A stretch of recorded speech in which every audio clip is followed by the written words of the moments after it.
As believers, we lead out by honoring up. See, it doesn't actually matter our role or our status in the organization.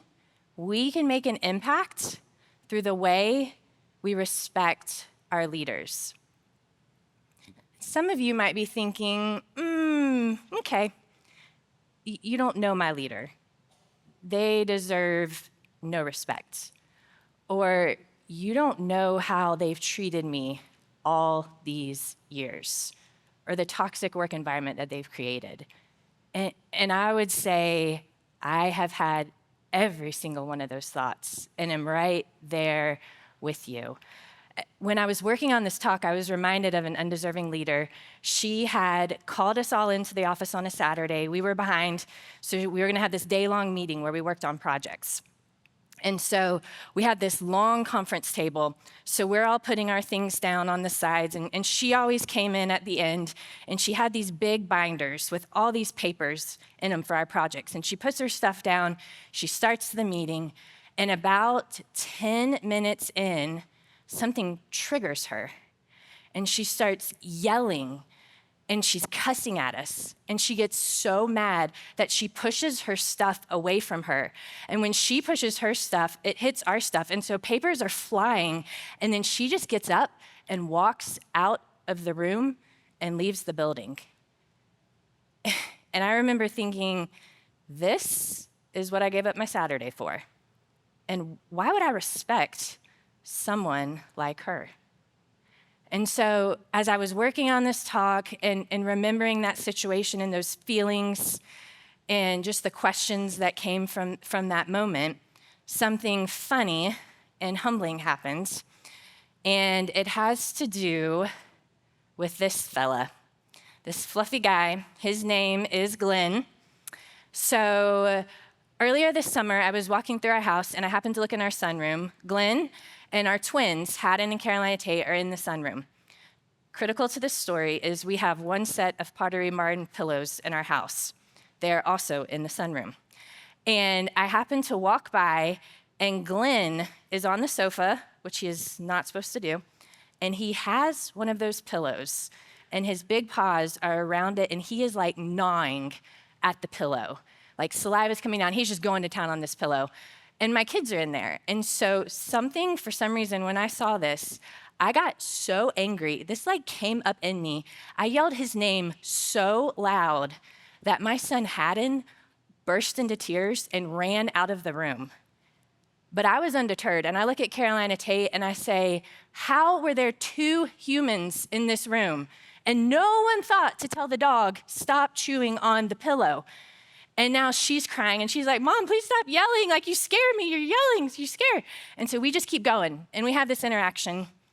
The afternoon goes on. We all calm down. I come back to work on this talk, and I'm thinking about that work situation again. But then all of a sudden, the Holy Spirit starts talking to me. And he says, was how you treated your kids different from what your boss did that day? And to be honest, at first I was like, yes, of course. This was justified today. There were Pottery Barn pillows involved. But then he said, how did you feel when your boss yelled at you? And I could still remember I felt belittled and unappreciated. And then he said, how did your kids feel when you yelled at them earlier today? And I knew how they felt because they had told me they felt scared when I yelled at them. And what I realized in that moment I had categorized those scenarios differently, but the undeserving boss and myself, we both needed forgiveness. And your undeserving boss and you both need forgiveness.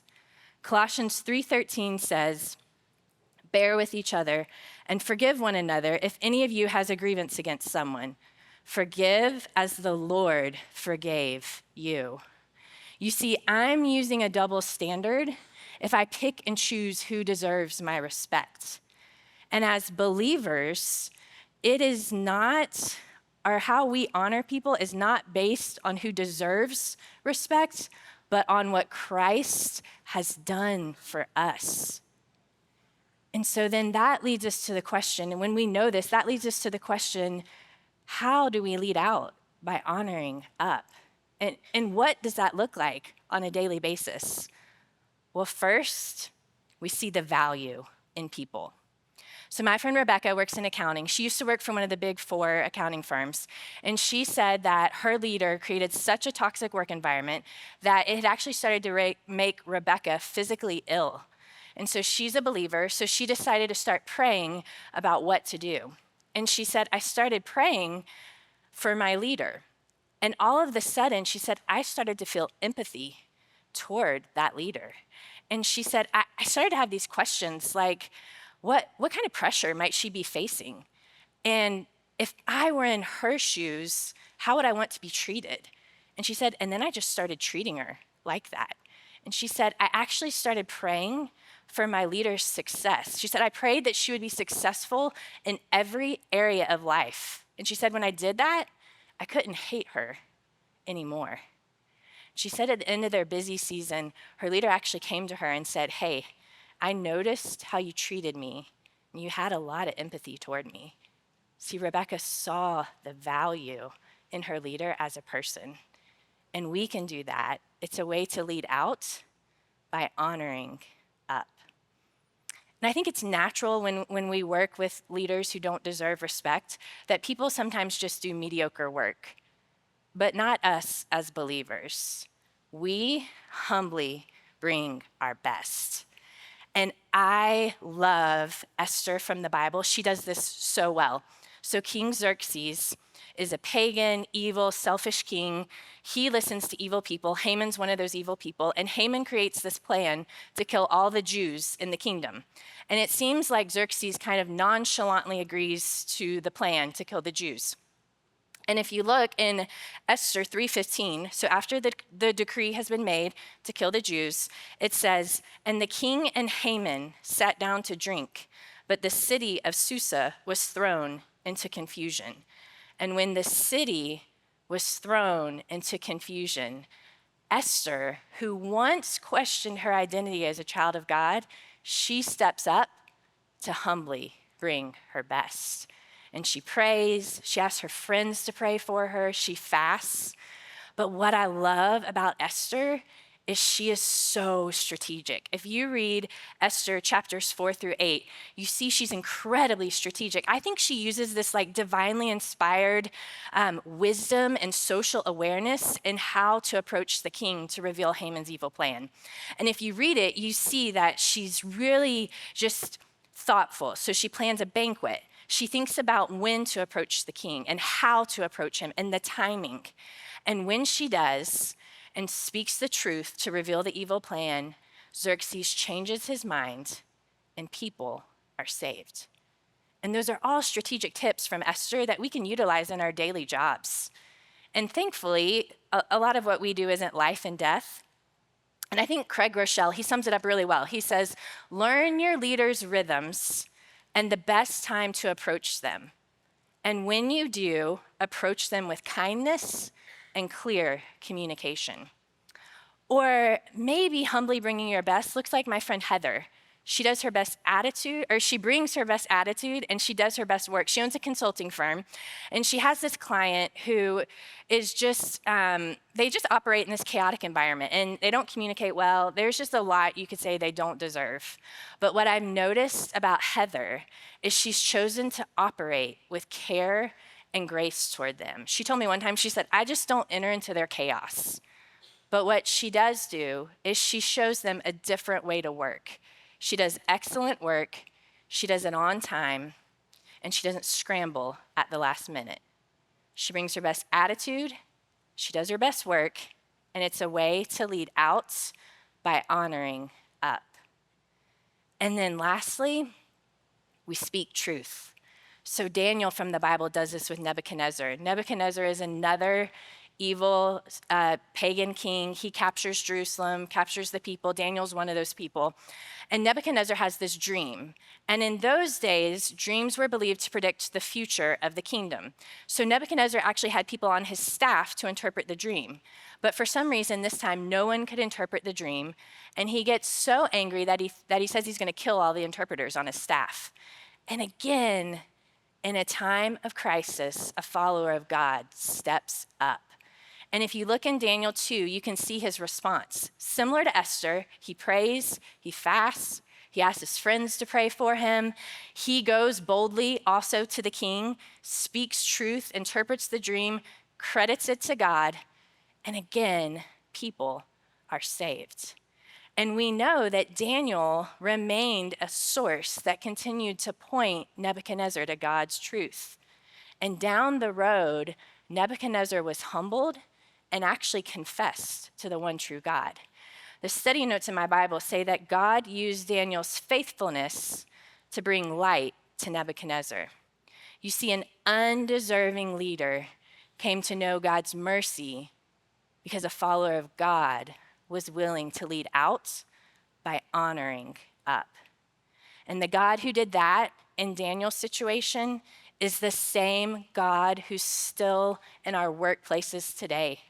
And he wants to bring the most furthest, most unbelieving people to come to know his love. And he wants to use you, just like he's using my friend Rebecca in accounting, just like he used Esther, just like he's using Heather in her consulting business, and just like he used Daniel. So let's lead out by honoring up. I want to share with you one more story from my family. My son Haddon wanted to play soccer about 2 years ago, so we signed him up on this team. We immediately get this email that says, "Thank you for joining. Your team has no coach." And so we get these emails. So finally, my husband, Brandon, he replies to all the parents, and he says, "I have never played soccer. I don't know how to coach soccer, but if no one else can coach, I can do it." So you can guess, Brandon becomes the coach. And it did not go well. Like, it was going so bad that even, the twins were 5 at the time, even Carolina Tate, she pulled me to the side and she was like, "Hey, I don't think Dad knows what he's doing as a coach." And I was like, "I mean, he doesn't, but it's gonna be fine." So the season starts. Here are some of the Blue Predators. We had a really mean donut game. But as the season starts, we get to know these guys. And we learn that some of them are going through really difficult family situations. And while Brandon didn't know how to coach a soccer team, what Brandon does know how to do is he's fun, he's loving, and he's encouraging. And so each week, he was just this stable, encouraging presence. I mean, the guys were doing cartwheels on the field. Like, they just had fun. And I remember kind of stepping back and thinking, maybe this is bigger than the game. And then we had this hard loss. We had a lot of losses, but this one, for some reason, a lot. But this one hit the team really hard. And so afterward, Brandon is lining the guys up to go high five the team, because you do that. So he's in the front, the boys are in the back. He lines them up. He starts walking. He high fives. What he doesn't see is that our whole team puts their hand behind their back and refuses to shake hands with the winning team. And so because we're on the sidelines, the parents, we see it, and we're like, "Brandon, turn around." And so he turns, he sees what's happening, and he is livid. I mean, he's like, "Everyone," he made us parents come to. He's like, "Everyone, take a knee." And he gets down, and he's looking him in the eye, and he's like, "Absolutely not. That was not how you lose." And he's like, "Every great athlete experiences loss." And he's like, "And when you do, you respect yourself, and you hold your head up high. And then you respect that winning team. You go high five them. You look them in the eye." And he keeps going. And I remember again in that moment thinking, maybe it's bigger than the game. And what I realized is that Brandon's purpose was bigger than his role. His purpose was bigger than his role of an unpaid volunteer coach to 5-year-olds who couldn't win. And your purpose is bigger than your role. As you lead out by honoring up in your business, your purpose is bigger than your role. See, Jesus calls us to follow him and to see the value in people just like he did, and to humbly bring our best every day just like he did, and to go speak truth just like he did. In the role, it might change from time to time. In fact, it's actually less important, but the focus is to point others to Jesus and his amazing love. So today, in our jobs, let's go lead out by honoring up.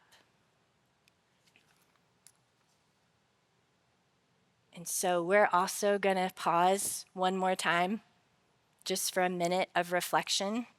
And I want you to think about what's the first step, either the first step or the next step that you can take to honor.